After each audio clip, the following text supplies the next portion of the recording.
এই ঝুম বৃষ্টির দিনে কাচ্চি খাবেন? হ্যালো গাইস, কী অবস্থা সবার? বৃষ্টি ভেজা একটি দিনে আমাদের পেজ থেকে পোস্ট করেছিলাম যে আজ যেহেতু আকাশের মন ভালো নাই, চলো কাচ্চি খাই। সেই পোস্টটিতে প্রথম কমেন্ট করলো মিথুন মল্লিক। তাই তাকে নিয়েই দুপুর ৩টায় বৃষ্টিতে ভিজে ভিজে চলে গেলাম কাচ্চি খেতে। রেস্টুরেন্টের জায়গায় আমরা একদম জানালার পাশে বসলাম যাতে একটু বৃষ্টি দেখে দেখে কাচ্চি খেতে পারি। এট ফার্স্ট মজা খেয়ে গলা ভিজিয়ে নিলাম, তারপর আমি কাচ্চি খাবো।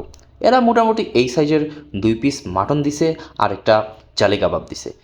ফরচুনেটলি আমরা মাটনের বেশ ভালো সাইজের 2টা পিস পাইছি এবং এটা ওয়েল কুকড। এই রেস্টুরেন্টের মাটন সবসময় বেশ মজা হয় খেতে এবং আমি প্রায়ই এখানে এসে খেয়ে থাকি। এখানকার জালি কাবাবটাও বেশ সুস্বাদু। আমি ফার্স্ট বাইট দিব, প্রথমে একটু মাটন নিয়ে। এই যে আমার ফার্স্ট বাইট। এদিকে দেখি আমাদের গেস্ট মিথুন লাজুক ভঙ্গিতে খাওয়া স্টার্ট করেছে। খাবারে ভাই আমার একদমই লাজ লজ্জা নাই। কাবাবটাতে বিরাট একটা কামড় দিয়ে খাওয়া স্টার্ট করছি। ওইদিকে বাইরে এখনও টুকটাক বৃষ্টি পড়ছে আর এদিকে আমরা বৃষ্টি দেখে দেখে কাচ্চি খাচ্ছি। কাচ্চির আসল টেস্ট পেতে হলে আপনাকে একটু মাটন ছিঁড়তে হবে, তারপর একটু আলু নিতে হবে, তারপর একটু রাইস নিয়ে আপনাকে মুখে নিতে হবে। তাহলেই আপনি কাচ্চির আসল টেস্ট পাবেন। যাই হোক, এবারে আমার পালা। আমি একটু রাইস নিয়ে নিলাম, তারপর আমিও খাওয়া শুরু করব।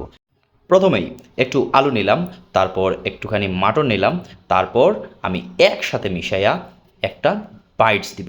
পছন্দের যে কোনো খাবার মনে হয় একটু গাল ভরেই খেতে হয়, না হয়তো তৃপ্তি আসে না। এই যে দেখুন আমি কীরকম গাপুস গুপুস খাচ্ছি। হাওয়েভার আমি আবার নো ফুড ওয়েস্টে বিশ্বাসী। আপনাদের অনুরোধ করব খাবার অপচয় না করার জন্য। যেহেতু কাচ্চি আমার মোস্ট ফেভারিট ফুড, তাই যখনই খাই একেবারে পরিষ্কার করে খাই। আর আজকে যেহেতু একটু বেশিই ভালো লাগছে, তাই একদম আঙুল চেটে পুটে খাচ্ছি। কোনো বৃষ্টির দিনে যদি আপনাদের কাচ্চি খেতে ইচ্ছা করে তাহলে চলে আসতে পারেন কাচ্চি করে। সবশেষে সবাই ভালো থাকবেন।